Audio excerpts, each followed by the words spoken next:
Hello दोस्तों। तो आज की इस वीडियो में हम एक्सप्लेन करेंगे महाराजा मूवी को, जो कि इस साल मीन्स की 2024 में रिलीज हुई है। इसे आप नेटफ्लिक्स पे जाकर देख सकते हैं। मूवी की स्टार्टिंग होती है, हम महाराजा नाम के एक बंदे को देखते हैं जो कि चेन्नई में एक सैलून पे काम करता है। वो एक मिडिल क्लास में आने वाला आदमी है जिसकी वाइफ और बेटी ज्योति को देखते हैं, जो कि एक घर के सामने वाली टॉय शॉप पे खड़े हुए महाराजा से अपनी पसंद के टॉय की तरफ इशारा करके उसे खरीदने को कहते हैं। लेकिन इतने में ही एक ट्रक का बैलेंस खो कर उस घर में जा टकराने से वहां एक्सीडेंट हो जाता है। महाराजा ये देख के शॉक हो जाता है। इसके साथ ही हम अगले सीन में महाराजा और उसकी बड़ी हो चुकी बेटी को देखते हैं। अभी तक की स्टोरी को देखने से पता चलता है कि उस एक्सीडेंट में उसकी वाइफ नहीं बची थी। घर में ज्योति, महाराजा और लक्ष्मी थी, जो कि एक डब्बा था। तीनों उसी घर में रहते हैं और इस डब्बे को वो दोनों एक इंसान की तरह देखते हैं और उसे घर के मंदिर में रखते हैं, जो कि काफी अजीब बात होती है। ज्योति जो है वो 10th स्टैंडर्ड में पढ़ती है। वो स्पोर्ट्स में बहुत ही अच्छी है, लेकिन पढ़ाई में जो है वो उसे बिल्कुल भी पसंद नहीं होती है, जिस वजह से उसे जो है वो बहुत बार पनिशमेंट भी मिलती है। वहीं स्कूल में हम स्पोर्ट्स टीचर अफीसा को देखते हैं, जो कि ज्योति को काफी सपोर्ट करती है। एक दिन ज्योति की किसी ने गलत कंप्लेंट स्कूल में कर दी थी, तो प्रिंसिपल ऑफिस में ज्योति और महाराजा को बुलाया जाता है, जहाँ पे प्रिंसिपल ज्योति को काफी डांट लगाता है। तभी अफीसा उस लड़के को प्रिंसिपल के सामने लेकर आती है जिसने एक्चुअल में गलती करी होती है। तो प्रिंसिपल उसे थप्पड़ लगाता है और फिर ज्योति को दोबारा डांटने लगता है। लेकिन महाराजा, जिसके लिए उसकी बेटी ही सब कुछ थी, वो प्रिंसिपल को ज्योति से माफी मांगने को बोलता है। प्रिंसिपल शुरू में तो माफी नहीं मांगता, लेकिन महाराजा का गुस्सा और जिद देखकर वो ज्योति से माफी मांगने को मजबूर हो जाता है। इसके कुछ दिन बाद ज्योति एक स्पोर्ट्स कंपटीशन के कारण शहर से बाहर जाती है। महाराजा उसे बस में छोड़ने के लिए आता है। ज्योति उसे कहती है कि वो लक्ष्मी का ध्यान रखे। रात को महाराजा अपना काम खत्म करके शॉप से घर जा रहा होता है और अगले सीन में हम देखते हैं कि महाराजा जमीन पे पड़ा है। उसके घर की हालत काफी खराब थी, जैसे लग रहा हो कि उसके घर में चोरी हुई है। फिर हम मैथ्यू नाम के एक आदमी को देखते हैं, जिसने अपनी कार सर्विस में देते वक्त वहां एक चश्मा छोड़ा था, जो वापस ना मिलने पे वो मारपीट करने लगता है, क्योंकि वो चश्मा उसके लिए काफी इम्पोर्टेंट था। उसे किसी ने ये चश्मा गिफ्ट किया होता है।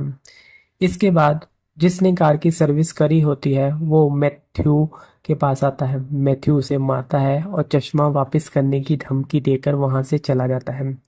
शाम को मैथ्यू अपने दोस्तों के साथ बार में ड्रिंक करता है, जहाँ पे वही कार सर्विस वाला लड़का आता है जिसका नाम धना है।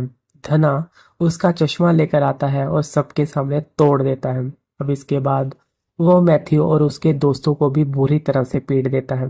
फिर हम महाराजा को पुलिस स्टेशन में देखते हैं, जो कि चोरी की कंप्लेंट लिखवाने के लिए आता है। वो सबको कहता है कि उसके घर से लक्ष्मी को कोई उठा के ले गया है। स्टार्टिंग में तो सबको लगता है कि लक्ष्मी कोई लड़की है, लेकिन जब महाराजा बताता है कि लक्ष्मी एक डब्बा है, तो वो उसे वहां से जाने को कहते हैं। लेकिन महाराजा जिद पे अड़ा रहता है कि वो कंप्लेंट लिखवा कर ही जाएगा। पुलिस वाले एक डब्बे के गुम होने की कंप्लेंट लिखने से मना कर देते हैं, जिसके बाद महाराजा पुलिस में उथल पुथल मचा देता है। थोड़ी देर बाद वहां पुलिस इंस्पेक्टर आता है और महाराजा उसे अपने घर में होने वाले चोरी के बारे में बताने लगता है। जब वो काम से घर आ रहा था तो 3 लोगों ने मिलकर उसे मारा और फिर उसकी लक्ष्मी को उठा के ले गए। इंस्पेक्टर को जब पता चलता है कि वो एक डिब्बे की बात कर रहा है, तो इंस्पेक्टर उस पर गन दिखाकर वहां से जाने को कहता है। महाराजा एक बार तो चला जाता है, लेकिन दोबारा आता है और डब्बे को ढूंढने के बदले में 4 लाख रुपए देने को कहता है। इंस्पेक्टर सबके सामने रिश्वत देने के कारण उसे पीट देता है, लेकिन बाहर जाकर वो महाराजा से पैसे भी ले लेते हैं और लक्ष्मी को भी ढूंढने में लग जाते हैं। इंस्पेक्टर सबसे पहले उसके घर जाकर देखता है जहां उसे पता चलता है कि घर में सच में चोरी हुई है, लेकिन पुलिस वालों को लगता है कि डब्बे में जरूर सोना रहा होगा, जिस वजह से महाराजा उन्हें इतने पैसे दे रहा है। दूसरी तरफ ज्योति के स्पोर्ट्स कैंपस से भेजी वीडियोस भी महाराजा देखता है। इंस्पेक्टर महाराजा से पूछता है कि आखिर उस डब्बे में कौन सी चीज है। अगर वो उसे बता देगा तो वो पूरी जान लगा देगा उसे ढूंढने के लिए। लेकिन महाराजा कहता है कि वो बस एक डब्बा है जिसमें उसकी बेटी की जान बची है। इसके बाद हम सिल्वा को देखते हैं, जो कि अपने दोस्त के साथ घर में घुसकर चोरी करता है। सारा कैश और गोल्ड लूटने के बाद उन्हीं के घर में चिकन करी खाते हैं ये लोग, और जबरदस्ती भी करते हैं। फिर घर के लोगों को मारकर वो वहां से भाग जाते हैं। इसके अगले सीन में हम उसकी फैमिली को देखते हैं, जहां उसकी वाइफ और एक छोटी बेटी अम्मू है, जिसे वो बहुत ही प्यार करता है। यहाँ हम महाराजा के उस डब्बे को देखते हैं जो कि चोरी हो गया था। वहीं पुलिस भी अब उस डब्बे को ढूंढने में लगी हुई है, लेकिन उन्हें कहीं भी उस डब्बे के बारे में पता नहीं चल पा। महाराजा पूरा दिन पुलिस स्टेशन में ही बैठा रहता है और साथ ही उनके काम करता है, लेकिन अपने काम पे नहीं जाता। दूसरी तरफ सिल्वा अपनी बेटी की पीठ पे हुए घाव पे मरहम पट्टी करता है। महाराजा ज्योति के वीडियो मैसेज देखता है जहां वो लक्ष्मी के बारे में पूछती है, लेकिन महाराजा उस पे कुछ भी नहीं कहता है। पुलिस डब्बे को ढूंढते हुए एक बर्तन की दुकान पे जाती है, जहां उन्हें अपना खबरी नल्ला सिल्वा मिलता है। वो फोन पे इंस्पेक्टर से बात करता है, जो उसे डब्बे को ढूंढने को कहते हैं। पुलिस स्टेशन में एक आदमी अपने दोस्त की मिसिंग होने की कंप्लेंट लेकर आता है, जिसकी फोटो पे नजर पड़ती है महाराजा की। वो आदमी कोई और नहीं बल्कि धन्ना होता है, और सीन फ्लैशबैक में जाता है। यहाँ पे महाराजा के घर पे चोरी करने वाले 3 लोगों में से एक की जेब से टोल प्लाजा का रिसिप्ट गिर जाती है। वो महाराजा उसी के जरिए मैथ्यू के पास पहुंचता है।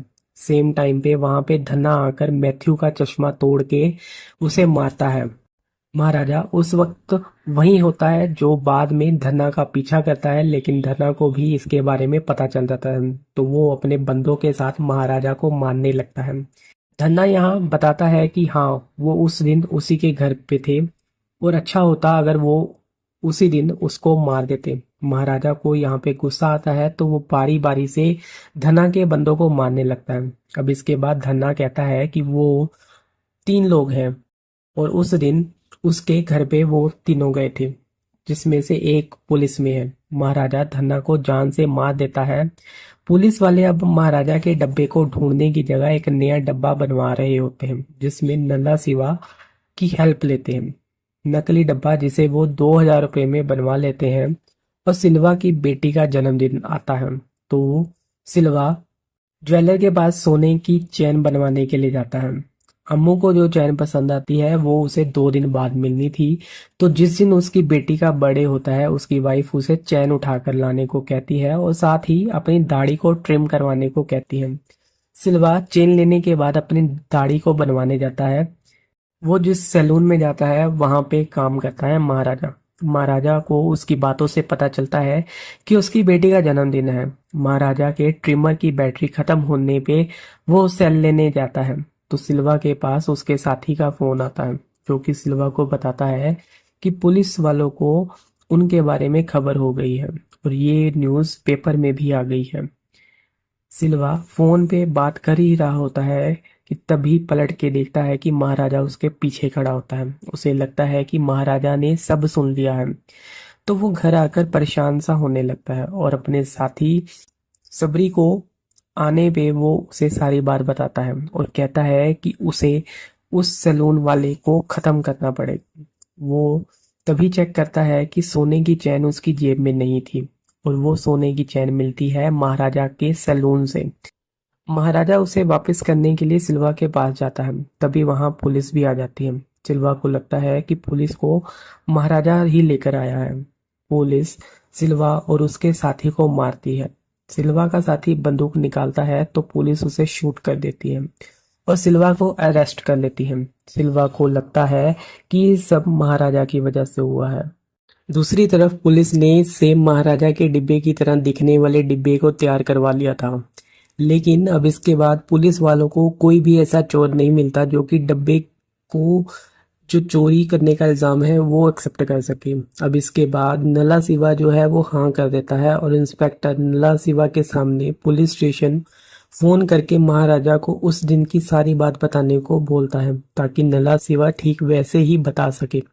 तो महाराजा जब उस दिन की कहानी सुनाने लगता है तो हमें पता चलता है कि वो अपनी नहीं बल्कि अपनी बेटी की कहानी को बता रहा है। जहाँ कैंप से वापस आने के बाद जब उसकी बेटी घर में जाती है तो घर में पहले से ही नला सिवा, धन्ना और सिल्वा मौजूद होते हैं जो कि जोधी के साथ जबरदस्ती करने के बाद उसे बुरी तरह से मारते हैं। एक्चुअल में सिल्वा जो होता है वो 15 साल बाद जेल से छूटकर सीधा महाराजा के घर पहुंच जाता है। महाराजा से बदला लेने के लिए वो घर में जाकर छुप जाते हैं जहां महाराजा तो नहीं लेकिन ज्योति होती है।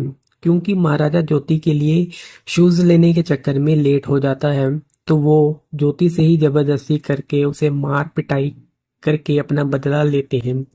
तो ये सब महाराजा जो है वो अपने ऊपर लेकर सारी कहानी पुलिस को सुनाता है। पुलिस वाले भी समझ जाते हैं कि डिब्बे को लेकर महाराजा की कहानी के पीछे कुछ और ही है। नला सिवा महाराजा के डिब्बे वाली कहानी को सुनकर समझ आता है कि वो डब्बे के चोरी का इल्जाम लेने से मना करने लगता है क्योंकि उसे डर लगता है कि महाराजा जो है वो उसे मार देगा। और सच पता लगने के बाद वो सिल्वा को फोन करता है और बताता है, जहां वो ये भी बताता है कि धन्ना जो है वो कुछ दिन से गायब है। तो नल्ला सिवा जो होता है वो इंस्पेक्टर के गुस्सा होने के कारण उसे चोरी का इल्जाम जो है वो अपने सिर पे लेने का जो बात है वो माननी पड़ती है। महाराजा जो है वो ज्योति के पास जाता है जो कि हॉस्पिटलाइज है और उसी के बेड के नीचे पड़ा हुआ है वो डिब्बा जिसे वो लक्ष्मी कहते हैं। ज्योति महाराजा से कहती है कि वो एक बार उस इंसान से मिलना चाहती है जिसने उसका ये हाल किया था। अब इसके बाद नला सिवा और पुलिस जो है वो मिलकर महाराजा के घर जाते हैं जहां पुलिस वाले डब्बा दिखाकर महाराजा से कहते हैं कि उन्होंने चोरी करने वाले को पकड़ लिया है। नला सिवा लक्ष्मी यानी कि डिब्बे को चोरी करने की कहानी को बताने लगता है लेकिन बहुत ही डरते डरते। अब महाराजा नला सिवा के गले मिलता है जिससे उसे यकीन हो जाता है कि नला सिवा ही उन तीनों में से एक आदमी है जिसने ज्योति का वो हाल किया था क्योंकि ज्योति ने उसकी पीठ पे निकले कुब के बारे में महाराजा को बताया था। महाराजा पुलिस से उसको माफ करने को बोलता है तो इंस्पेक्टर उसे कहता है कि अगर इसने तुम्हारी बेटी का रेप किया होता तो भी क्या तुम इसे छोड़ देते, क्योंकि इंस्पेक्टर जो है वो पहले ही सच का पता लगा लेता है और इन्वेस्टिगेशन से ये भी पता चल जाता है कि नला सिवा इस सब में शामिल है। अब इस लिए वो नला सिवा को लेकर महाराजा के घर जाते हैं। यहाँ पुलिस वाले नला सिवा को महाराजा के पास छोड़कर बाहर आ जाते हैं जिसके बाद महाराजा नला सिवा को बेरहमी से मार देता है। और अब बचता है सिल्वा जो कि एक कंस्ट्रक्शन कंपनी में काम करता है। महाराजा उसी जगह पहुंचता है और सिल्वा के आने से पहले उसके जो बंदूक होते हैं उनको मारता है। सिल्वा के आने में महाराजा उसे देखकर शॉक हो जाता है। उसे याद आता है कि सिल्वा को 15 साल पहले उसी के सामने जेल लेकर जाया गया था। दोनों में जबरदस्त लड़ाई होती है। सिल्वा अपना सारा गुस्सा महाराजा पे निकालता है और उसकी वजह से उसकी सारी जो फैमिली है वो अलग हो गई थी।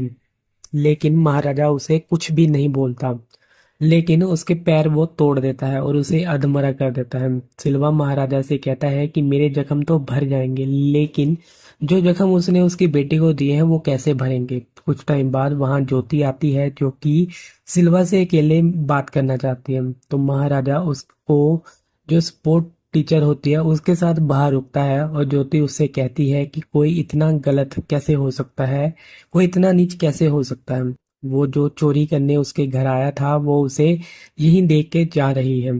सिल्वा की नज़र उस सोने की चेन पे पड़ती है जो उसने अपनी बेटी अम्मू के लिए बनवाई थी। सीन फ्लैशबैक में जाता है तो पता चलता है कि सिल्वा के अरेस्ट होने के बाद महाराजा अपनी वाइफ और बेटी को लेकर सिल्वा के घर उसकी वाइफ और बेटी से मिलते हैं और उसे सोने की वो चैन वापस करने सिल्वा की जो पत्नी है वो उस चैन को लेने से मना कर देती है और उनके घर के सामने एक टॉय शॉप थी जहां से महाराजा की वाइफ उसे सिल्वा की बेटी अम्मू के लिए टॉय लेने के लिए भेजती है। और मूवी की स्टार्टिंग वाला सीन हम देखते हैं कि उसी वक्त एक ट्रक जो है वो उनके घर से जा टकराता है जहां सब मर जाते हैं लेकिन डब्बे के नीचे अम्मू आकर बच जाती है।